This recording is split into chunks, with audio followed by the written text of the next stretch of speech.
nel corso del 2013 su oltre 1600 incidenti stradali rilevati, più di 300 hanno visto coinvolti i ciclisti. È vero anche che Padova è una città particolarmente frequentata dai conducenti di velocipedi, perché abbiamo circa 30.000 persone che giornalmente si muovono in bicicletta.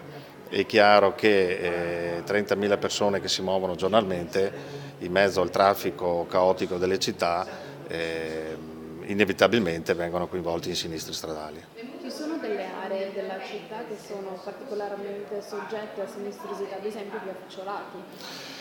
Sì, la via Facciolati rientra tra le vie in cui si sono verificati più incidenti stradali. Pur tuttavia noi siamo abbastanza contenti del dato che è di 15 sinistri, perché in un anno in una via a traffico altamente di densità notevole 15 incidenti sono un dato accettabile. Teniamo conto anche che è stata creata una pista ciclabile che però per le conformazioni proprio dell'infrastruttura non è stato possibile proteggere interamente, e per cui qualche sinistro si verifica in concomitanza magari di qualche uscita di qualche autovettura il cui conducente magari